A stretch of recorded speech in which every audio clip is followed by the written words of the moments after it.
और आइए आज के शो में कौन सी खबरें रहेंगी फोकस में, जिन पर होगी विस्तार से बात, ये आपको बताते हैं न्यूज इन फोकस।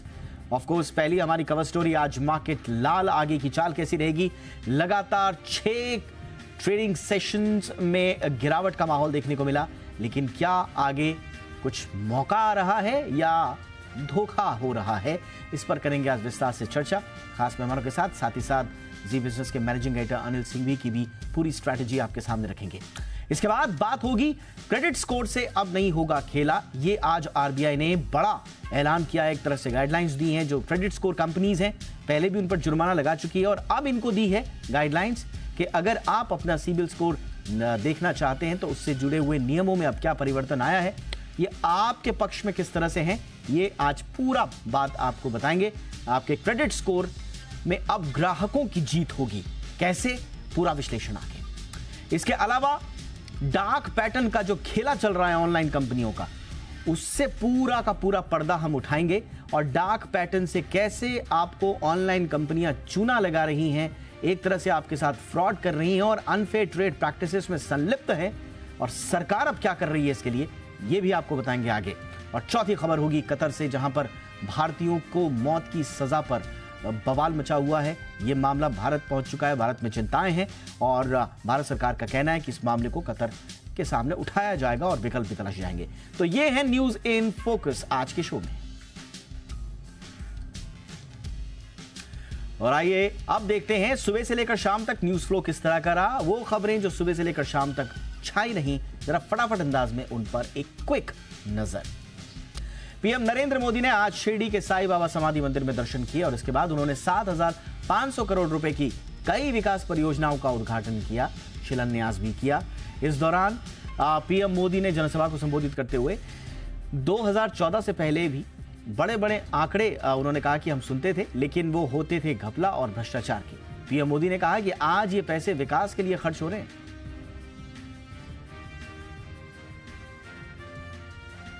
राजस्थान में हुए पेपर लीक मामले को लेकर ईडी की टीम ने आज सुबह प्रदेश कांग्रेस अध्यक्ष गोविंद सिंह डोटासरा के घर छापेमारी की। इसके साथ ही मुख्यमंत्री अशोक गहलोत के बेटे वैभव गहलोत को भी ईडी ने फेमा यानी कि foreign exchange management act case में समन भेजकर पूछताछ के लिए बुलाया है।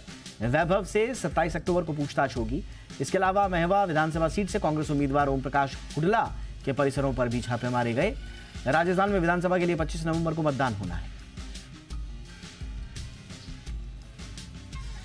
राजस्थान के मुख्यमंत्री अशोक गहलोत ने उनके बेटे वैभव गहलोत को ईडी के समन भेजने और राजस्थान कांग्रेस प्रमुख के घर छापेमारी मारने पर पलटवार किया है। इस एक्शन पर सवाल उठाए हैं। ईडी की इस कार्रवाई पर मुख्यमंत्री अशोक गहलोत ने प्रेस कॉन्फ्रेंस की और कहा कि देश के हालात अब चिंताजनक हो गए हैं। देश में सरकारी एजेंसियां उनका गलत इस्तेमाल हो रहा है। गहलोत ने बीजेपी सरकार पर तंज कसते हुए कहा कि ये जो हालात बना रखे हैं, इससे हम घबराने वाले नहीं हैं।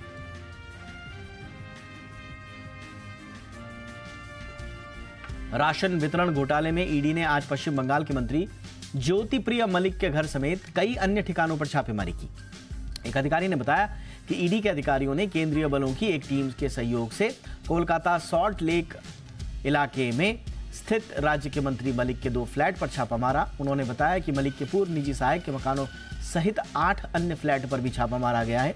अधिकारी ने बताया कि केंद्रीय जांच एजेंसी पहले ही एक व्यक्ति को गिरफ्तार कर चुकी है, जिसके टीएमसी और मलिक के साथ कथित तौर पर करीबी संबंध है। बॉलीवुड एक्टर राजकुमार राव को चुनाव आयोग ने नेशनल आइकन नियुक्त किया है। आयोग ने आज इसकी आधिकारिक घोषणा की। अभिनेता राजकुमार राव कई फिल्मों में काम कर चुके हैं और उन्हें कई सुपरहिट फिल्में भी दी हैं। 2017 में फिल्म न्यूटन के लिए राजकुमार राव को बेस्ट एक्टर के लिए नेशनल अवार्ड मिला था। इससे पहले अगस्त में चुनाव आयोग ने पूर्व भारतीय क्रिकेटर सचिन तेंदुलकर को अपना नेशनल आइकन बनाया था। नेशनल आइकन वोटिंग को लेकर लोगों को जागरूक करते हैं। टीएमसी सांसद महुआ मोइत्रा को लोकसभा की एथिक्स कमेटी ने पैसे लेकर संसद में सवाल पूछने के मामले में 31 अक्टूबर को बुलाया है। एथिक्स कमेटी के चीफ विनोद के सोनकर ने यह जानकारी दी है। इससे पहले आज लोकसभा की एथिक्स कमेटी में सुनवाई हुई। महुआ मोइत्रा के वकील एथिक्स कमेटी के सवालों का जवाब देने पहुंचे। बाद में बीजेपी सांसद निशिकांत दुबे भी कमेटी के सामने पेश हुए। दुबे ने ही टीएमसी सांसद पर आरोप लगाया था कि उन्होंने बिजनेसमैन दर्शन हीरानंदानी के कहने पर संसद में सवाल पूछे। माफिया और पूर्व विधायक मुख्तार अंसारी की मुश्किलें कम होने का नाम नहीं ले रही हैं। अंसारी को एक अदालत ने आज हत्या और हत्या के प्रयास के मामले में दोषी करार दिया। उत्तर प्रदेश के गाजीपुर में एमपी एमएलए कोर्ट ने मुख्तार को दोषी करार दिया। जानकारी के मुताबिक अंसारी को सजा कल यानी शुक्रवार को सुनाई जाएगी। साल 2009 के मामले में मुख्तार को दोषी करार दिया गया है। मीर हसन नाम के व्यक्ति ने हत्या के प्रयास का केस दर्ज कराया था। साल 2010 में दोनों मामलों को मिलाकर गैंग चार्ट बनाया था। महाराष्ट्र के लातूर जिले में आज एक 4 मंजिला इमारत में भीषण आग लग गई। आग में झुलसकर 3 लोगों की मौत हो गई। आग पर काबू पा लिया गया। हालांकि इलाके में अफरा तफरी का माहौल है। घटना का एक वीडियो भी सामने आया है। इसमें बिल्डिंग से धुएं का गुबार उठता हुआ दिखाई दे रहा है। फिलहाल आग कैसे लगी ये पता नहीं चल पाया। महाराष्ट्र के बीड जिले में 2 अलग अलग सड़क हादसों में 10 लोगों की मौत हो गई। मुंबई से बीड आने के दौरान यात्रियों से भरी एक बस से 150 फीट नीचे खाई में गिर गई। आज सुबह 4 बजे हुए इस हादसे में 6 लोगों की मौत हो गई। बस में करीब 40 से 50 यात्री सवार थे। दूसरी घटना बीड जिले में अहमदनगर रोड पर हुई। यहां एक एम्बुलेंस ने ट्रक में पीछे से टक्कर मार दी। इसमें एम्बुलेंस पर सवार 4 लोगों की मौत हो गई। यह हादसा बुधवार की रात 9:30 बजे हुआ। सर्दी की दस्तक के साथ ही हवा की क्वालिटी खराब होने लगी है। आज सुबह दिल्ली में AQI यानी कि एयर क्वालिटी इंडेक्स 256 और मुंबई में AQI 139 दर्ज किया गया। इस बीच दिल्ली के पर्यावरण मंत्री गोपाल राय ने कहा कि दशहरा मनाने में पटाखे कम जलाए गए और दीपावली में भी अगर ये हुआ तो दिल्ली की हवा ठीक रहेगी। 2 दिन पहले दिल्ली में AQI 300 के पार दर्ज किया गया था। अब इसमें कमी आई है और ये 300 के नीचे आया है। देश भर के धार्मिक स्थलों पर रिकॉर्ड श्रद्धालु पहुंच गए। नवरात्र के दौरान जम्मू के रियासी जिले में वैष्णो देवी के दर्शन करने के लिए रिकॉर्ड 4 लाख श्रद्धालु पहुंचे। जनवरी से अब तक यहां 80 लाख से ज्यादा श्रद्धालु पहुंच चुके हैं। ऐसे में इस साल श्रद्धालुओं का आंकड़ा आसानी से 1 करोड़ के पार चला जाएगा। इससे पहले सिर्फ 2012 में ही 1 करोड़ से ज्यादा श्रद्धालु पहुंचे थे। बीते साल 91 लाख श्रद्धालु पहुंचे, जो 9 साल में सर्वाधिक थे।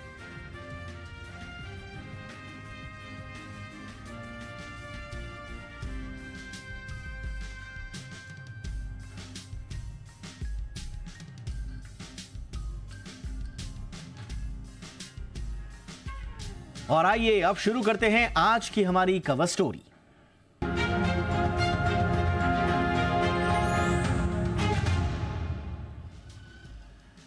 बाजार की स्थिति देखकर निवेशकों में चिंता है और यह चिंता लाजमी है। बीते 6 दिनों में निफ्टी करीब 4.8% टूट चुका है। मिड कैप इंडेक्स 6.9% फिसल गया। निफ्टी ने 4 महीने का निचला स्तर छू लिया तो यह जून 2023 के बाद पहली बार 19,000 के नीचे आ चुका है। निफ्टी बैंक भी, उसका भी यही हाल है और यह भी 6 महीने के निचले स्तर पर है। Mid cap small cap index भी 2 महीने के निचले स्तर पर है। कुल मिलाकर बड़ी पिक्चर देखें तो बीएसई पर लिस्टेड कंपनियों के मार्केट कैप में जबरदस्त गिरावट आई है और 3 दिनों का आंकड़ा देखें आप तो 3 दिनों में करीब 14 लाख करोड़ स्वाहा हो गए। और ओवरऑल अगर पिछले 6 दिनों का ये जो रेड जोन ट्रेडिंग सेशंस रहे, इनमें 24 लाख करोड़ निवेशकों ने गंवा दिए। अब सवाल यह है कि यह गिरावट कब तक जारी रहेगी। एक आम निवेशक को क्या करना चाहिए और जिन परिस्थितियों से यह दबाव आया है उन परिस्थितियों के सुधरने की क्या गुंजाइश है, आज हम इसी पर कवर स्टोरी में करेंगे विस्तार से बात। इसके लिए हमारे साथ होंगे खास मेहमान, सेठी फिनमार्ट के MD विकास सेठी जी हमारे साथ होंगे। साथ ही हमारे साथ होंगे जी बिजनेस के managing director Anil Singhvi. Research team से मेरे साथ होंगे वरुण दुबे, आशीष चतुर्वेदी। लेकिन सबसे पहले चलते हैं अनिल सिंघवी जी के पास और जानते हैं कि इस गिरावट में आखिर एक आम निवेशक को करना क्या है। 5 से 6 महीनों के निचले स्तरों के आसपास बाजार ट्रेड कर रहे हैं। मिड कैप और स्मॉल कैप शेयरों में तेज गिरावट हुई है। दिग्गज भी इस बार बचे नहीं है।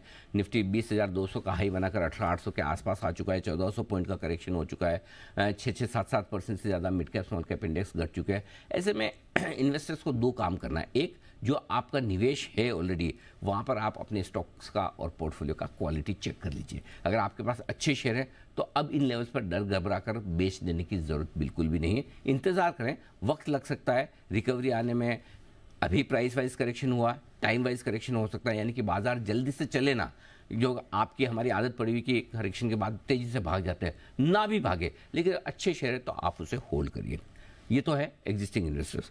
अब अगर आपको नया पैसा लगाना है तो कम से कम एक इंस्टॉलमेंट आपकी इस वक्त मार्केट में निवेश होनी चाहिए। 18,800 19,000 वो अच्छा लेवल है जहाँ पर आप 20, 25, 30% जितना आपका मन करे ज़रूर निवेश करिए। इस बाजार में एक साथ पूरा पैसा लगाने के बजाय टुकड़ों पर लगाइए। आप डिसाइड कर लिए 3 या 4 इंस्टॉलमेंट में, 6 इंस्टॉलमेंट में, जैसा आपको ठीक लगेगा और तय कर लीजिए कि आप कब कब लगाएंगे। मसलन 500 पॉइंट के फॉल पर आपको 4 या 5 टुकड़ों में पैसा लगा लेना है कि आप 19,000 पर एंटर कर रहे हैं, 17,000 तक आता है तो आप हर 500 पॉइंट के फॉल पर पैसा लगाएंगे। ये सोच कर लगाए, आए तो ठीक, नहीं आए तो कोई बात नहीं। तो मेरा ये समझना है पहली इंस्टॉलमेंट डालने का वक्त तो डेफिनेटली आ चुका है। और अगर आप लॉन्ग टर्म इन्वेस्टर्स हैं, लेकिन एक चीज़ ध्यान रखिए, इस वक्त अगर आप नया पैसा बाजार में लगा रहे हैं तो बेहतर ये कि म्यूचुअल फंड्स के जरिए लगाएं या फिर स्टॉक्स में लगाएं, तो आप इंश्योर कर लें कि क्वालिटी इन स्टॉक्स की अच्छी है। दूसरी बात, आपको मिनिमम 3 साल का व्यू लेकर चलना है। मैं ये क्यों बोल रहा हूँ, क्योंकि इमीडिएटली आपके असेंबली इलेक्शंस आ रहे हैं, यूनियन इलेक्शंस हो गए, दुनिया भर में इजराइल और क्या क्या नहीं चल रहा है आपको पता है, और जो नहीं पता है उनमें से पता नहीं क्या क्या खराब खबरें कब आ सकती है। तो इन सबको देखते हुए अगर आप 3-6 महीने के व्यू से पैसा लगाना चाहते हैं बाजार में तो प्लीज़ मत आइए। अगर 3 साल 5 साल का व्यू है तो ये सही समय है जहां आप टुकड़ों में पैसा लगाना शुरू कर सकते हैं। तो इन्वेस्टर्स के लिए 2 ही राय है। पहला, पैसा लगाया हुआ है, स्टॉक्स की क्वालिटी चेक कर लीजिए, अच्छे हैं, कोई टेंशन नहीं।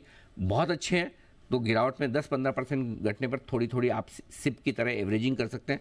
और जो नया पैसा लगाना है उसकी शुरुआत आप इस वक्त से कर सकते हैं। चलिए, और आइए वरुण से ये जानने की कोशिश करते हैं कि आखिर ये गिरावट शुरू कैसे हुई और बीते 6 ट्रेडिंग सेशन में बाजार में किस तरह का ओवरऑल एक्शन रहा। ओवर टू यू वरुण, बताइए 6 ट्रेडिंग सेशन का पूरा एक्शन। देखिए, बाजार में लगातार 6 दिनों से गिरावट देखने मिल रही है। क्या निफ्टी, क्या दिग्गज स्टॉक्स, क्या मिड कैप्स, क्या छोटे मझोले स्टॉक्स, हर एक में अगर आप देखेंगे तो तगड़ा सेल ऑफ देखने मिला है। पिछले 6 दिनों में निफ्टी में करीब 5.25% के आसपास की गिरावट हुई है और मिड कैप स्मॉल कैप में देखिए 6.5% के आसपास की गिरावट जो है वो देखने मिली है। मुझे याद है जब 17 अक्टूबर को निफ्टी क्लोज हुआ था, करीब 19,800 के आसपास था। वहाँ से निफ्टी पिछले हफ्ते गिर के करीब 19,540 के आसपास आया था। उन 3 दिनों में तो गिरावट थी, लेकिन सबसे ज़्यादा गिरावट अगर आप देखेंगे तो पिछले 3 दिनों में देखने मिली है, जहाँ पे 19,500 550 से गिर के निफ्टी अब 19,000 के भी नीचे आ चुका है। इस तरह की गिरावट देखने मिली, यानी कि 3 दिनों में अगर आप देखेंगे तो करीब 650-700 अंकों के आसपास की गिरावट जो है वो निफ्टी में देखने मिली है। और मिड कैप्स क्या, बैंक निफ्टी क्या, सेंसेक्स क्या, सभी का ये हाल था। इनफैक्ट निफ्टी को अगर आप देखेंगे तो 4 महीने के निचले स्तर पर निफ्टी पहुंच चुका है। जून के बाद पहली बार ये हुआ है कि निफ्टी ने 19,000 का लेवल जो है वो तोड़ा है। इसके अलावा अगर आप देखेंगे तो निफ्टी बैंक ये तो 6 महीने के निचले स्तर पे पहुंच चुका है। Mid cap small cap index को भी अगर आप देखेंगे तो करीब 2 महीने के निचले स्तर पे जो है वो ये भी पहुंच चुके हैं। और इसमें सबसे बड़ा नुकसान अगर किसी का हुआ है तो वो इन्वेस्टर्स का हुआ है। देखिए, पिछले 3 दिनों में जो गिरावट हुई है उसमें जितनी भी BSE लिस्टेड कंपनियां हैं उनके मार्केट कैप में अगर आप देखेंगे तो करीब 13 लाख करोड़ रुपए के आसपास की कमी जो है वो आई है। और पिछले 6 दिनों में अगर आप देखेंगे तो BSE में जितनी भी लिस्टेड कंपनियां हैं उनके मार्केट कैप में करीब 22 से 23 लाख करोड़ रुपए के आसपास की कमी आई है। यानी कि जो निवेशक है उन्होंने पिछले 6 दिनों में करीब 23 लाख करोड़ रुपए के आसपास का घाटा जो है वो किया है, जो कि काफ़ी भारी भरकम है। एक और चीज़ है, काफ़ी लोग टेक्निकल इंडिकेटर्स देखते हैं, जिसमें काफ़ी सारे अगर आप देखेंगे इंडाइसेस तो अपने इंपॉर्टेंट टेक्निकल इंडिकेटर्स के नीचे आ चुके हैं। लेकिन इंडिया विक्स को भी आप देखेगा, क्योंकि वहाँ अगर आप देखेंगे तो पिछले कुछ दिनों से लगातार तेज़ी देखने मिल रही है। इनफैक्ट पिछले 3 दिनों में जहाँ पे सबसे ज़्यादा वॉलेटिलिटी थी वहाँ पे अगर आप देखेंगे तो विक्स में करीब 15 से 17% के आसपास की तेज़ी जो है वो देखने मिली है। और विक्स जब जब बढ़ता है मार्केट के सेंटिमेंट के लिए ये अच्छा नहीं होता है, और वही मार्केट दर्शा रहा है। पिछले 6 दिनों से लगातार गिरावट और पिछले 3 दिनों से अगर आप देखेंगे तो भारी भरकम गिरावट जो है बाजार में हुई है, जहाँ पे निवेशकों का भारी भरकम नुकसान भी हुआ है। शुक्रिया वरुण। और अब सवाल ये उठता है कि बाजार में ये दबाव आ कहां से रहा है। क्या ग्लोबल अनिश्चितताएं इसके लिए जिम्मेदार हैं, बॉन्ड यील्ड का ये मसला है, या हमारे घरेलू कारण इसके पीछे हैं? इसका एक कॉम्प्रिहेंसिव एनालिसिस लेकर आ रहे हैं मेरे सहयोगी Ashish Chaturvedi. Over to you आशीष। में देखने को मिली, और ऐसा नहीं कि सिर्फ भारतीय बाजारों में गिरावट है, ग्लोबल मार्केट्स की भी बात की जाए तो यहाँ पर भी दबाव है। और इसके पीछे सबसे पहला कारण ये आता है कि जो डेवलपिंग कंट्रीज के लिए एक बड़ी दिक्कत की बात हो जाती है कि यूएस बॉन्ड यील्ड्स में लगातार हम जिस प्रकार से तेजी देख रहे हैं, 10 साल की बॉन्ड यील्ड है वो 16 साल में पहली बार 5% के पार गई, अपने आप में काफ़ी सिग्निफिकेंट हो जाता है। इसके अलावा भी अगर आप देखें तो जो डॉलर में लगातार मजबूती आ रही है, इसका भी एक इन्वर्स कोरिलेशन यहाँ पर आपको देखने को मिलता है।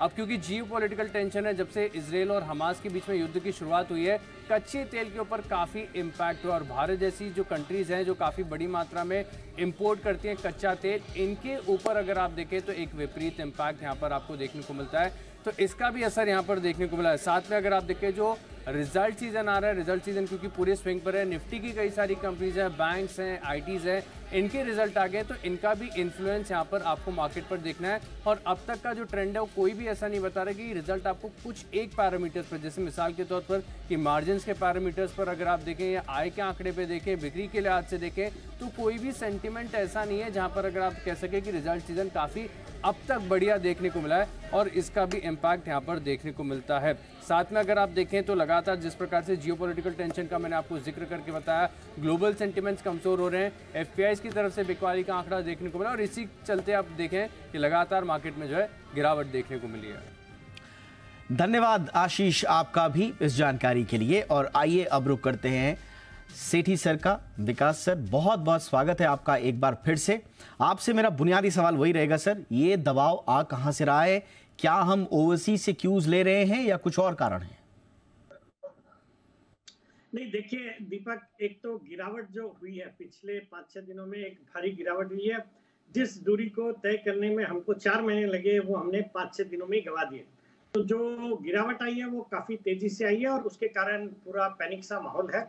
और इसके कारण ये भी है, जैसे आशीष ने भी बताया, वरुण ने भी बताया, अनिल जी भी बात कर रहे थे कि एक तो यूएस में जो बॉन्ड यील्ड्स है वो बढ़ी है, तो उसके कारण से जो इमर्जिंग मार्केट्स है उनमें प्रेशर रहता है, तो वो देखने को मिल रहा है। डॉलर इंडेक्स भी अपने हाइस पे है, तो उसका असर देखने को मिल रहा है। फिर यूएस में जो ब्याज दरें बढ़ने की आशंका है, तो उसके कारण आमतौर पे बाजार में दिक्कतें रहती है। और वहाँ पे जो कॉर्पोरेट रिजल्ट्स आए हैं, जैसे हम कल परसों भी देखें तो जो नैस्डैक के हैवीवेट्स है, जैसे गूगल है या मेटा है, अमेजोन है, इन सब में अच्छी खासी गिरावट आई है, तो उसका भी प्रेशर पूरे दुनिया भर के बाजारों में है। बाकी हमारे और एक जियोपॉलिटिकल जो टेंशन चल रहा है इजराइल और हमास के बीच में, और ये कहाँ तक एस्केलेट होगा, दैट इज एनीबडीज गेस, तो ये कोई बोल नहीं सकता। और ये एस्केलेट होता है तो इनडायरेक्टली जो क्रूड के दाम बढ़ते हैं उसका भारतीय इकोनॉमी पे एक डेफिनेटली असर पड़ता है, because crude forms major component of our import, तो उसके लिहाज से थोड़ी दिक्कतें डेफिनेटली हो सकती है। बाकी डोमेस्टिक जो हमारे फैक्टर्स है वो इतने कोई नेगेटिव नहीं है विच वांटेड सच अ फॉल। जो कॉर्पोरेट अर्निंग्स है वो बहुत अच्छी भी नहीं है तो बहुत खराब भी नहीं है, they were on expected lines. कुछ सेक्टर्स परफॉर्म कर रहे हैं और कुछ सेक्टर्स में थोड़ा दबाव है। तो all in all our domestic economy अच्छा कर रही है। जो भी प्रेशर आ रहा है वो इंटरनेशनल क्यूज की वजह से आ रहा है और थोड़ा जो उसकी वजह से जो एफआईआईज की लगातार बिकवाली चल रही है, हालांकि हम काफी हद तक उसको एब्जॉर्व करने में सक्षम होते हैं, बट जो पिछले 2-3 दिनों में रिटेल निवेशक भी हिल गए हैं, उन्होंने भी पिछले 5-6 महीने में जो ये तेजी हुई है स्मॉल कैप मिड कैप में, तो इस तरह का एक करेक्शन नहीं देखा, तो वहां पे एक थोड़ा पैनिक चल रहा है। But I feel it is the darkest before the dawn. तो ये जो गिरावट जिस तरह की आई है, ये एक फेस्टिवल सेल है और इसको एक अपॉर्चुनिटी के रूप में देखना चाहिए। एक अच्छी क्वालिटी के स्टॉक्स जो आप यहाँ से 15-20% ऊपर लेने के इच्छुक थे वो अच्छे लेवल्स पे आ गए, तो एक स्टैगर्ड रूप में, जैसे अनिल जी ने भी सही कहा, 25 से 30% का आपका निवेश अब अगर आप मीडियम से लंबी अवधि के निवेशक हैं तो डेफिनेटली इस बाजार में करना चाहिए। एंड आई एम एक्सपेक्टिंग कि even in the short term मुझे लगता है थोड़ी बहुत रिकवरी अब इन लेवल से आनी चाहिए। It's more than warranted. जी सर, लेकिन सवाल यही है, हर कोई यही पूछ रहा है कि ये गिरावट कब तक? क्या ये जो करेक्शन है ये एक रूटीन अकरेंस है, रूटीन करेक्शन है हमारा जो स्ट्रक्चरल बुल मार्केट है, या फिर ये कुछ अनयूजुअल है कि कुछ प्रिडिक्ट नहीं कर सकते आगे कहां जाएंगे? नहीं, देखिए जो भी बुल मार्केट्स होते हैं उनमें इस तरह के करेक्शंस आते रहते हैं। It is good for the health of the market, क्योंकि वीकर प्लेयर्स, वीकर ट्रेडर्स सब बाहर हो जाते हैं। बट ये जो करेक्शन आया है थोड़ा मोर देन एक्सपेक्टेड या थोड़ा अनयूजुअल है, and there are several factors which have worked on, जो कि जिसके कारण से ये सब कुछ हुआ है। बट ओवरऑल मुझे लगता है, देखिए भारत में जिस तरीके से रिटेल के जो फंड फ्लोज है, जो एसआईपीज है, वो इन सब इवेंट्स की वजह से जल्दी से बंद नहीं होते, तो वो एक लिक्विडिटी जारी रहेगी। फिर एफआईआईज की लगातार सेलिंग चल रही है, तो वो भी अब काफी हद तक हो गई है, वहां पे भी थोड़ा ठहराव आना चाहिए। बाकी our economy is doing well. बाकी थोड़ी अनसर्टेनिटी जरूर है, आगे आने वाले महीनों में 5 स्टेट्स में इलेक्शंस होने हैं, फिर जनरल इलेक्शंस है, तो उन सब अनसर्टेनिटी को तो ध्यान में रखना है। बट उसके बीच में मुझे लगता है वापस से तेजी होगी, फिर गिरावट आएगी, फिर बजट के पहले तेजी होगी, फिर इलेक्शन के पहले अनसर्टेनिटी रहेगी। तो इस तरह से बाजार ऊपर नीचे होते रहेंगे। मुझे नहीं लगता ये कंटिन्यूअस रिलेंटलेस फॉल रहेगा। और इन 5-6 दिनों की एक भारी गिरावट, जहां हमने करीबन 23-24 लाख करोड़ की मार्केट कैप वाइप आउट या इरोड हो गई है, मुझे लगता है अब यहाँ पे थोड़ी रिकवरी। और आज चूंकि F&O एक्सपायरी का दिन था, कल एक नई सीरीज शुरू होने जा रही है, तो आई एम होपफुल कि अगर इंटरनेशनल क्यूज बहुत ज्यादा खराब नहीं होते, या अगर यूएस में आज मार्केट्स बहुत ज्यादा नहीं टूटते, बिकॉज हम जब बंद हो रहे थे तब भी डाउ फ्यूचर्स अराउंड 100-125 पॉइंट नीचे थे, तो उतने तक तो गिरावट हमने ऑलरेडी पचा ली है। तो मुझे लगता है कि अगर इंटरनेशनल क्यूज बहुत ज्यादा नेगेटिव नहीं होते तो you never know, we could see a smart pull back tomorrow itself. अच्छा सर, पिछली बार हमने देखा था इनफैक्ट जब रशिया यूक्रेन वॉर शुरू हुआ था, उस वक्त पूरी दुनिया के बाजारों पर दबाव था और हमारे यहाँ FIIs भी थोड़ा वो थे, और उसके साथ साथ जब FIIs ने थोड़ा सा बिकवाली की तो हमारे घरेलू निवेशक एक सपोर्ट देकर बैलेंस बना रहे थे। अभी आपको लगता है कि अगर FIIs पैसा निकाल रहे हैं तो उस गति से हमारे DIIs खरीदारी करके सपोर्ट ले रहे हैं, या वहां भी कुछ आप अनयूजुअल कुछ देख रहे हैं? नहीं, देखिए दीपक, हम आजकल रोज ही देखते हैं कि मोर और लेस ये फिगर मैच होता है। मतलब जैसे कल भी हमने देखा FIIs की कुछ 4000 करोड़ के आसपास की सेलिंग थी, तो DIIs की 3500-3600 करोड़ की बाइंग थी। तो ये लगभग मैच होता है। And DIIs are flush with funds, और कईयों ने तो अपने जो मिड कैप और स्मॉल कैप स्कीम्स में फंड्स लेने भी बंद कर दिए थे। मतलब बाजार में फंड्स है which they were not willing to accept, because उनको लग रहा था कि वैल्यूएशंस काफी एक्सपेंसिव या एग्जैजरेटेड है। और जो एक अच्छा खासा करेक्शन अब बाजार में आया है, उसके बाद वैल्यूएशंस भी ठीक हो गए, और सबके जो क्वार्टरली अर्निंग्स भी आ रहे हैं, जो कई सारे सेक्टर्स है वहां से बहुत अच्छे अर्निंग्स आ रहे हैं। खास करके बैंक्स है, NBFCs है, बहुत अच्छा कर रहे हैं। बाकी थोड़ा बहुत डिसअपॉइंटमेंट IT स्टॉक्स में हुआ, और वो ऑलरेडी करेक्ट भी हो चुके हैं। तो all in all I am not very worried, but यही है कि ये थोड़ा पेशेंस बिल्कुल रखना पड़ेगा और बाजार में कॉन्फिडेंस रखना पड़ेगा। And you should be prepared for a further 4-5% के फॉल तो कभी भी आ सकते हैं, तो उसके लिए तैयारी रखनी चाहिए। और बाकी अभी नहीं तो कभी नहीं, मतलब you can't always get at the bottom predict करना बहुत ही मुश्किल है। मुझे लगता है ये जो गिरावट आई है अब एक मौका बन रहा है, और अपने जो भी इन्वेस्टेबल सरप्लस फंड्स है उसके 25-30% से आपको निवेश करने की शुरुआत करनी चाहिए। बहुत बहुत शुक्रिया सेठी सर, ये पूरा एनालिसिस दिया आपने। आगे किस तरह की चाल रह सकती है, अभी क्या करना है, और अभी जो दबाव आया है उसकी एक्चुअल में जो रीजंस हैं वो क्या हैं। Thank you so much sir, वक्त निकालने के लिए आपका। तो ये थी आज की हमारी कवर स्टोरी।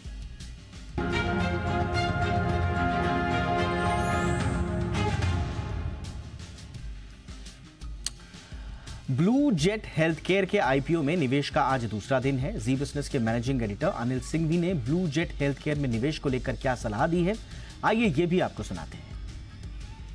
पहले अच्छी चीज़ें बताता हूँ कंपनी के बारे में। प्रमोटर्स बहुत एक्सपीरियंस्ड है, अनुभवी है, मजबूत है, बिजनेस को अच्छे से जानते हैं।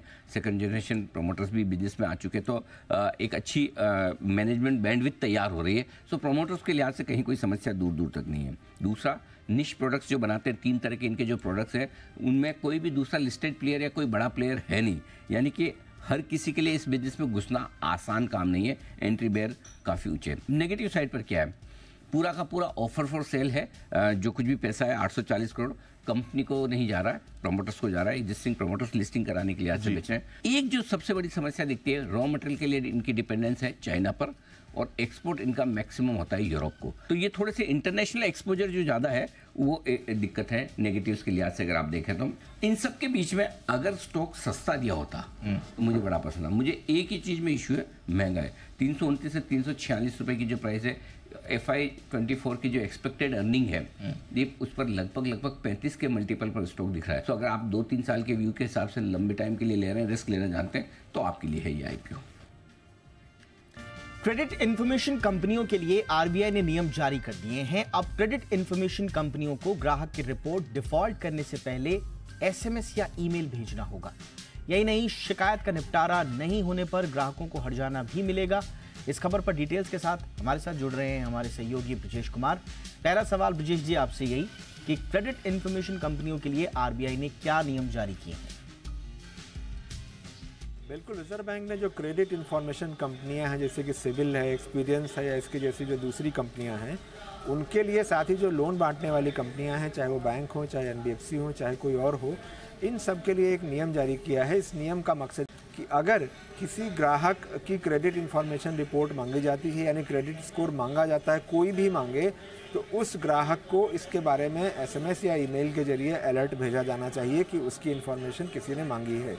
दूसरी बात ये कही है रिजर्व बैंक ने कि अगर कोई बैंक, एनबीएफसी या कोई भी लोन देने वाली संस्था है, अगर ग्राहक कोई डिफ़ॉल्ट करता है और डिफ़ॉल्ट करने के बाद उसकी रिपोर्टिंग क्रेडिट इंफॉर्मेशन ब्यूरो को कर रहे हैं, तो ग्राहक को भी बताएं कि आपकी जानकारी आपके क्रेडिट इंफॉर्मेशन ब्यूरो को भेजी जा रही है कि आपने डिफ़ॉल्ट किया है, ताकि ग्राहक को पता चल सके और उससे संबंधित अगर ग्राहक कोई कार्रवाई करना चाहता है तो वो कर पाए। साथ ही ये भी कहा है कि जो भी बैंक या एनबीएफसी हैं या जो लोन बांटने वाली संस्थाएं हैं, वो एक नोडल ऑफिसर रखें जो इस तरह की शिकायतों की सुनवाई करे।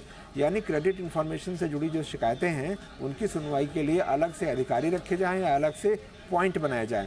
बहुत बार ये देखने में आता है कि जिसके पास कभी बैंक का खाता ही नहीं था, उसका भी जो है क्रेडिट इंफॉर्मेशन ब्यूरो में उसकी जानकारी चली जाती है और उसको आगे जाकर के लोन लेने में समस्या आती है।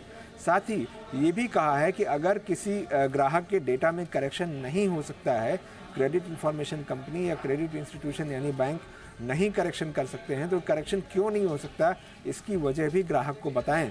साथ ही ये भी कहा है कि साल में जो इंडिविजुअल क्लाइंट हों, यानी इंडिविजुअल जो हैं, कंपनियों के लिए नहीं होगा ये, उनको साल में एक बार उनकी फुल क्रेडिट रिपोर्ट जो है मुफ्त में दें। रिजर्व बैंक का ये नियम अब से 6 महीने बाद यानी 26 अप्रैल 2024 से लागू होगा। रिजर्व बैंक की जो अप्रैल में मॉनेटरी पॉलिसी की बैठक हुई थी, उसके बाद जो स्टेटमेंट आया था वहाँ पर इस नियम को लाने की जानकारी रिजर्व बैंक की ओर से दी गई थी। इससे जो है ग्राहकों की जो क्रेडिट इंफॉर्मेशन से जुड़ी जो समस्याएं हैं वो काफ़ी हद तक दूर होने की उम्मीद है। बिल्कुल ब्रजेश जी, और कुछ दिन पहले कुछ क्रेडिट इंफॉर्मेशन कंपनीज पर जुर्माना भी लगाया था आरबीआई ने, लेकिन ग्राहकों का शिकायतों का अगर निपटारा नहीं होगा तो ग्राहकों को क्या हर्जाना भी मिलेगा? बिल्कुल, अगर आपको याद हो तो जून में रिजर्व बैंक ने 4 जो क्रेडिट इंफॉर्मेशन कंपनीज हैं इनके ऊपर पेनल्टी लगाई थी। और पेनल्टी इसलिए लगाई गई थी क्योंकि आरोप था कि वो जो क्रेडिट इंफॉर्मेशन का डेटा है वो ठीक से नहीं रख रहे थे और साथ ही जो रिजर्व बैंक का इनसे जुड़ा नियम है उसका भी ये उल्लंघन कर रहे थे। अब रिजर्व बैंक ने ये कहा है कि 30 दिन के भीतर अगर किसी ग्राहक की शिकायत का निपटारा बैंक और क्रेडिट इंफॉर्मेशन कंपनियाँ नहीं करती हैं तो 100 रुपये के हिसाब से रोजाना हर्जाना देना होगा। अब ये हर्जाना कैसे तय किया जाएगा? तो ये ऐसे तय किया जाएगा कि ग्राहक ने अगर क्रेडिट इंफॉर्मेशन में करेक्शन की कोई रिक्वेस्ट बैंक को दिया तो बैंक को 21 दिन के भीतर ठीक करके उसे क्रेडिट इंफॉर्मेशन कंपनी को देना होगा। इसके बाद बैंक से जानकारी आने के बाद 9 दिन के भीतर क्रेडिट इंफॉर्मेशन कंपनी को अपने रिकॉर्ड में जो बैंक से अपडेटेड डेटा आया है सही हो करके इसको अपडेट करना होगा। अगर ऐसा नहीं करते हैं तो 100 रुपये रोजाना के हिसाब से ग्राहक को पेनल्टी देनी पड़ेगी शिकायत करने के 30 दिन बाद। इसके साथ ही अगर कोई क्रेडिट इंफॉर्मेशन कंपनी या कोई बैंक अगर हर्जाना नहीं देता है तो इसकी शिकायत रिजर्व बैंक के ओम्बड्समैन से की जा सकती है। तो इस पर जो है और कार्रवाई रिजर्व बैंक के ओम्बड्समैन की ओर से की जाएगी। बहुत बहुत शुक्रिया ब्रजेश जी इस तमाम जानकारी के लिए। आगे बढ़ते हैं। आपने गौर किया होगा कि ऑनलाइन शॉपिंग या एयरलाइंस टिकट शुरू में तो सस्ती दिखते हैं लेकिन बुक करते करते अचानक से महंगे हो जाते हैं। कुछ प्रोडक्ट्स पर सेल का ऐसा माहौल बनाया जाता है कि जैसे आपने नहीं लिया तो अनर्थ हो जाएगा या फिर ये चीज़ कभी फिर मिलेगी ही नहीं। ये सब डार्क पैटर्न है और सरकार की इस पर पैनी नज़र है, लेकिन क्या तैयारी है और डार्क पैटर्न एग्जैक्टली है क्या, आपको कैसे इसे आसान भाषा में समझना है और सरकार की तैयारी क्या है, इससे जुड़ी हमारी रिपोर्ट देख लीजिए। क्या आप ऑनलाइन शॉपिंग में प्रोडक्ट या एयरलाइन टिकट देखते वक्त कुछ और दाम और खरीदते खरीदते बढ़े हुए दामों से परेशान हैं? क्या एयर टिकट्स में फ्री वेब चेक इन के बाद आपको सीट्स के लिए पैसे देने पड़ते हैं? क्या आपके मोबाइल पर बार बार ऐसे नोटिफिकेशंस या मैसेज या कॉल्स आते हैं कि आपको थक हार कर हाँ ही बोलना पड़ता है, वगैरह वगैरह। अगर आपके साथ भी ये सब हो रहा है तो आप डार्क पैटर्न का शिकार हैं। ऑनलाइन ग्राहकों को धोखा देने या उनकी पसंद में हेरफेर करने के लिए इस्तेमाल की जाने वाली इसी जटिल रणनीति को डार्क पैटर्न कहा जाता है। सरकार के मुताबिक देश में 75 मशहूर ई कॉमर्स वेबसाइट में 97% मशहूर ई कॉमर्स वेबसाइट कम से कम एक डार्क पैटर्न का इस्तेमाल कर रहे हैं। यही वजह है कि सरकार ने डार्क पैटर्न से पार पाने का बीड़ा उठा लिया है। आगे बढ़ने से पहले जरा डार्क पैटर्न को अच्छे से समझिए। डार्क पैटर्न दरअसल एक अनैतिक यूजर इंटरफेस या यूजर एक्सपीरियंस है।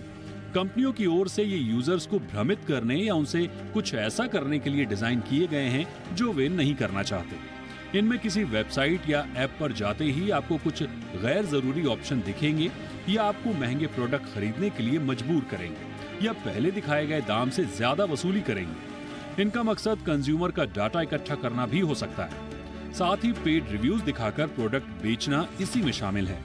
कुल मिलाकर मैनिपुलेटेड यूजर इंटरफेस को ही डार्क पैटर्न कहते हैं। यूजर एक्सपीरियंस डिजाइनर हैरी ब्रिगनल ने सबसे पहले इसे डार्क पैटर्न नाम दिया था।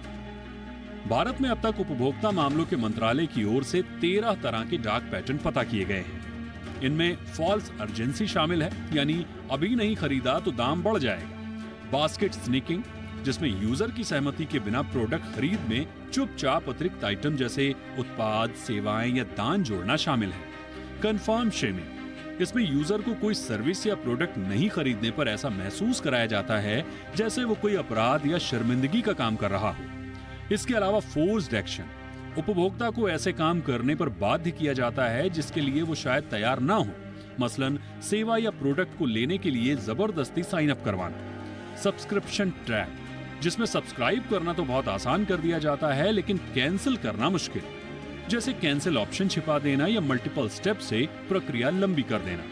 इसी तरह इंटरफेस इंटरफेरेंस, इसमें ऐसी टैक्टिक्स का इस्तेमाल किया जाता है जिससे यूजर के लिए अनसब्सक्राइब करना, अकाउंट डिलीट करना भी मुश्किल हो जाता है। इसके अलावा बेट एंड स्विच में प्रचार किसी और प्रोडक्ट का होता है और पहुंचाया जाता है लो क्वालिटी का दूसरा प्रोडक्ट।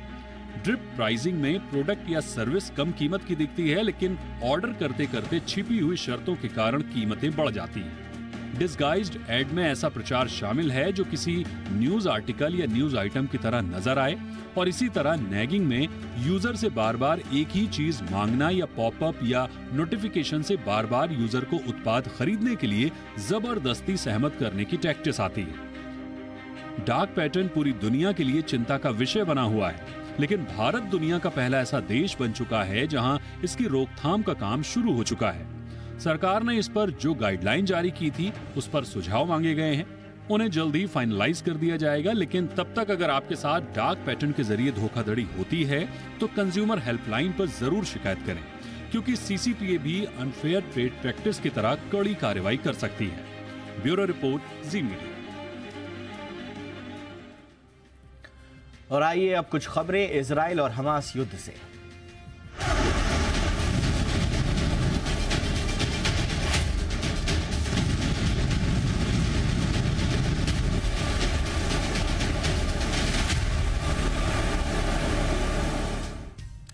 तो इजराइल ने आधी रात को गाजा पट्टी में टैंक सेना भेजकर कितना बड़ा हमला किया। 7 अक्टूबर के बाद यह सिर्फ दूसरा मौका है जब इजराइल की सेना गाजा पट्टी में दाखिल हुई है और वहां हमास के खिलाफ ऑपरेशन चलाया गया।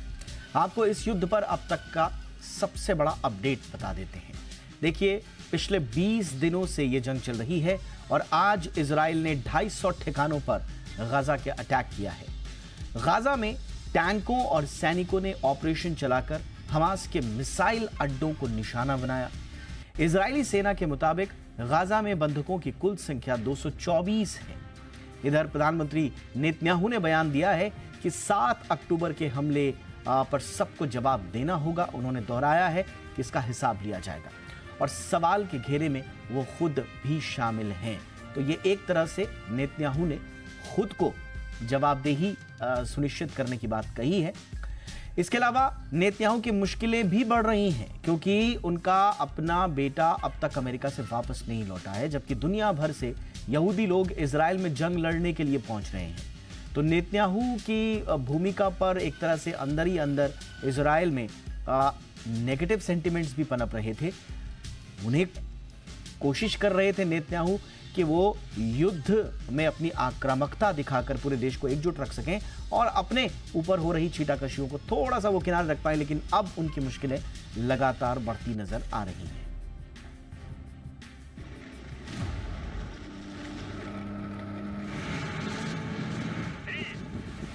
रात में नेतन्याहू की टैंक सेना ने सर्जिकल स्ट्राइक की और सुबह होते ही इजराइल की एयर स्ट्राइक शुरू हो गई।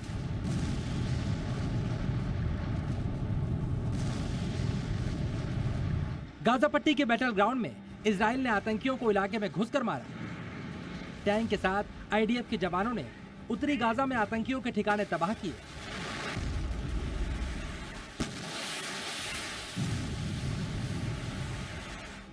नेतन्याहू की सेना के बुलडोजरों ने सबसे पहले सीमा पर लगी बाढ़ हटाकर टैंकों के लिए रास्ता बनाया। जंग के 20वें दिन इजराइल के टैंक आतंकियों के लोकेशन पर पहुंचे और फिर इजराइल की सेना और टैंकों ने धमाकेदार गोलाबारी शुरू कर दी।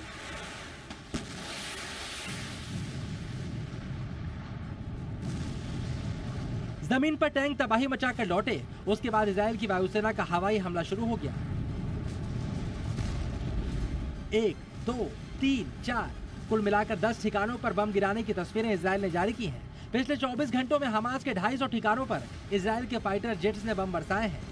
इजरायली सेना के मुताबिक उन्होंने खान यूनिस में एक मिसाइल पैड पर हमला किया जो मस्जिद और किंडरगार्टन के बीच मौजूद थी। इस जवाबी कार्रवाई में अमेरिका ने इजराइल का साथ दिया है, इसलिए नेतन्याहू की वायुसेना का हमला और तेज हो गया है। ये तस्वीरें हमलों के लिए इजराइल की जबरदस्त तैयारी दिखा रही हैं। हालांकि इजराइल की मीडिया ने दावा किया है कि अमेरिका की बात मानकर इजराइल ने जमीनी हमले को कुछ वक्त के लिए टाल दिया है। गाजा में इजराइल की जवाबी कार्रवाई से पहले और बाद की तस्वीरों में बर्बादी और तबाही दिखाई दे रही है।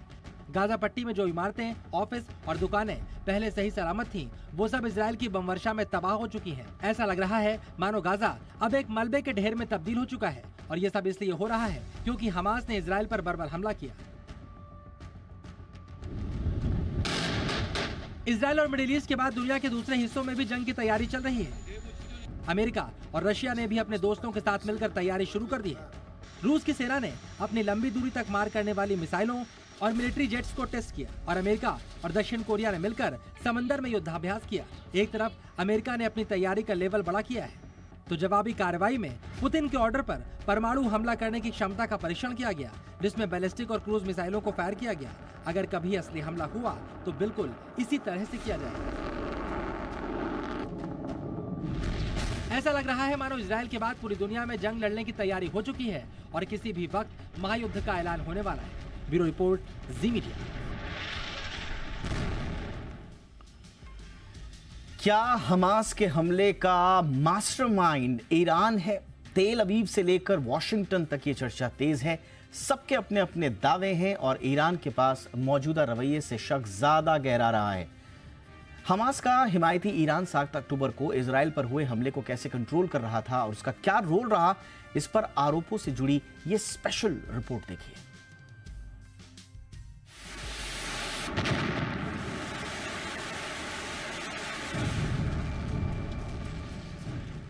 हमास के आतंकियों का रिमोट कंट्रोल ईरान के हाथ में है।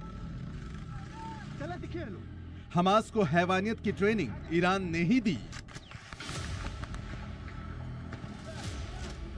यानी 7 अक्टूबर को इजराइल में हुए नरसंहार के लिए जितना कसूरवार हमास है उतना ही ईरान भी है। अमेरिका के साथ इजराइल ने भी खुलकर ईरान पर आरोप लगाए हैं। בעזה, כוחות צה"ל בפיקוד חטיבת גבעתי וכוחות נוספים מאוגדה 162 ביצעו הלילה פשיטה קרקעית מתוחמת। अमेरिकी मीडिया का ये दावा ऐसे वक्त में सामने आया है जबकि इजराइल ने गाजा पट्टी में जमीनी हमले की तैयारी पुख्ता कर ली है और आईडीएफ बार बार ईरान को कटघरे में खड़ा कर रहा है। इजराइल में हमास के आतंकियों की हैवानियत का सबसे पहले ईरान ने ही स्वागत किया था। और अब इजराइल ताबड़तोड़ एक्शन ले रहा है तो ईरान ने मुस्लिम देशों पर गुस्सा निकाला है। ईरान का ये रवैया बताता है कि हमास के लिए उसके दिल में हमदर्दी है और आतंक को खुलकर सपोर्ट कर रहा है। यही वजह है कि हमास के आतंकी अभी भी इजराइल पर रॉकेट बरसा रहे हैं। इजराइल के रिशोन लेट्जियन और पेटाज टिकवा शहर में हुए हमास के हमले में कई लोगों के घायल होने की खबर है। इस युद्ध में ईरान का क्या रोल है, इसे लेकर तरह तरह के दावे हो रहे हैं, लेकिन बमबारी का खामियाजा गाजा पट्टी के उन लोगों को भी भुगतना पड़ रहा है जिनका जंग से कोई सरोकार नहीं है। दक्षिणी गाजा में शरणार्थी शिविर में हुए एक हमले में अल जजीरा के एक रिपोर्टर का पूरा परिवार भी खत्म हो गया। ये रिपोर्टर युद्ध की कवरेज कर रहा था। इसी दौरान उसे अपनी पत्नी, बेटे और बेटी की मौत की खबर मिली।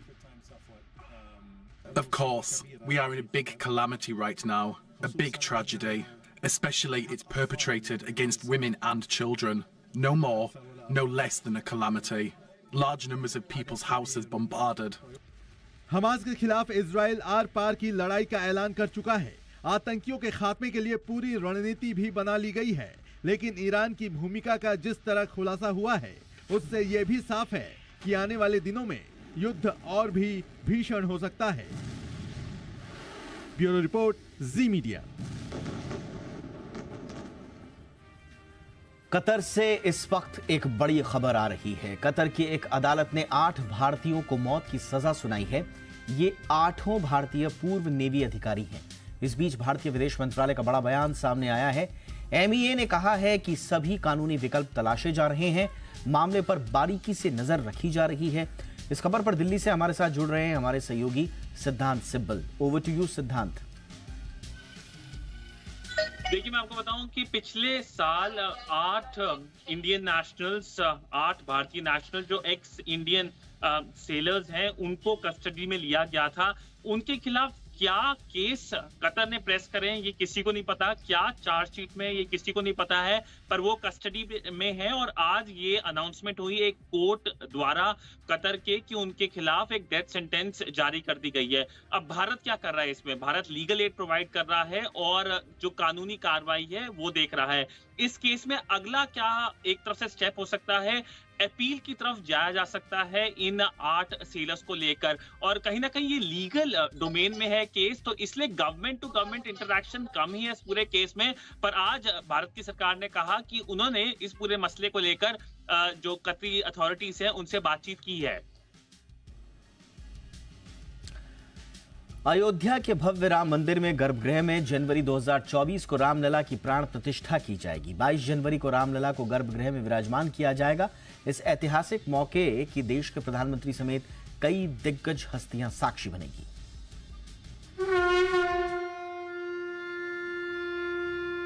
राम मंदिर के उद्घाटन और रामलला की प्राण प्रतिष्ठा की तारीख आने के बाद राम मंदिर की एक्सक्लूसिव तस्वीरें देखिए।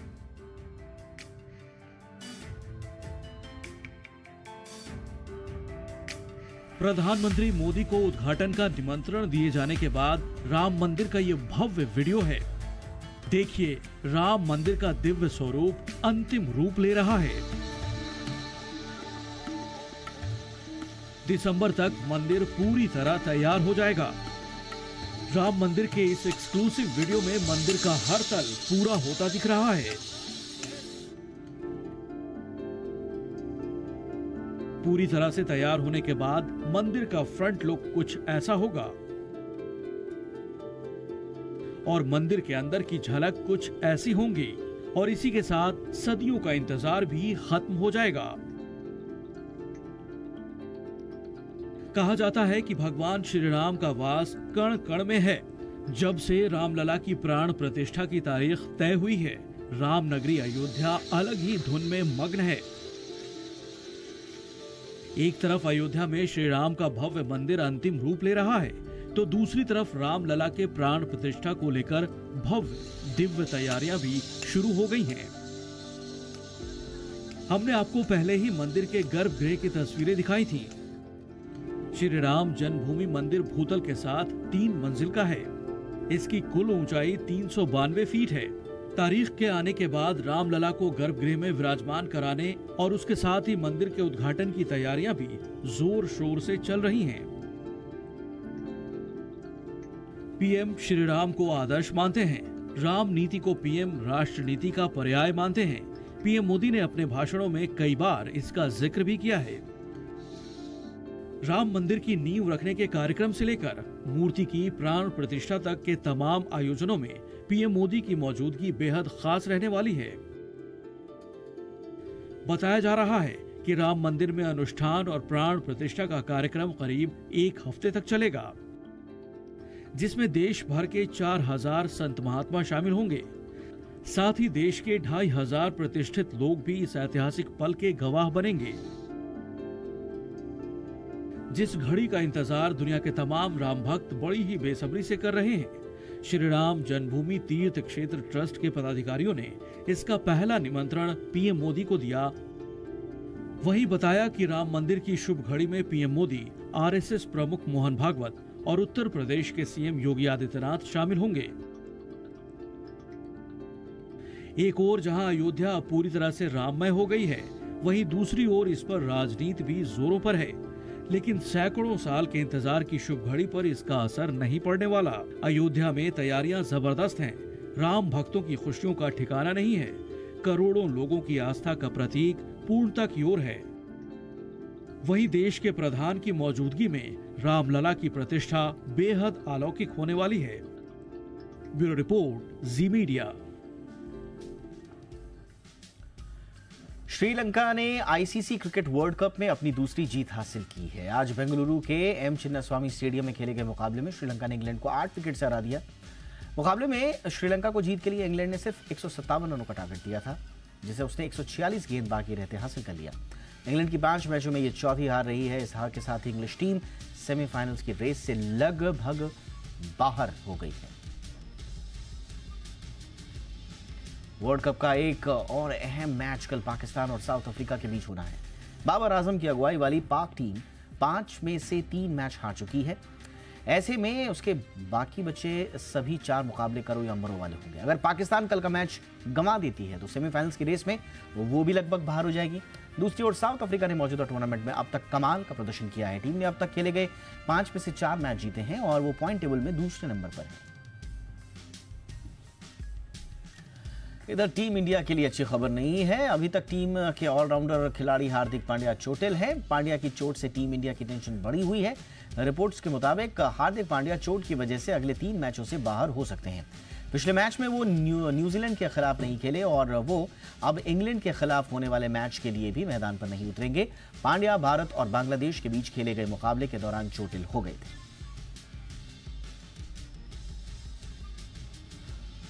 वर्ल्ड कप में मिचेल स्टार्क तीसरे सबसे ज्यादा विकेट लेने वाले गेंदबाज बन गए हैं। उन्होंने पाकिस्तान के पूर्व दिग्गज वसीम अकरम को पीछे छोड़ दिया है। मिचेल स्टार्क ने नीदरलैंड्स के खिलाफ सिर्फ 1 विकेट हासिल किया, लेकिन उस 1 विकेट की वजह से वो श्रीलंका के पूर्व गेंदबाज लसिथ मलिंगा के बराबर आ गए। लिस्ट में सबसे पहला नाम ऑस्ट्रेलिया के पूर्व तेज गेंदबाज ग्लेन मैक्राथ का है, जिनके नाम 71 विकेट हैं। दूसरा नाम मुथैया मुरलीधरन का है, इनके नाम कुल 68 विकेट हैं। अब इस लिस्ट में तीसरे नंबर पर ऑस्ट्रेलिया के दिग्गज गेंदबाज मिचेल स्टार्क का नाम आ गया है। स्टार्क ने अब तक वर्ल्ड कप में कुल 23 मैच खेले हैं और कुल 56 विकेट अपने नाम किए हैं।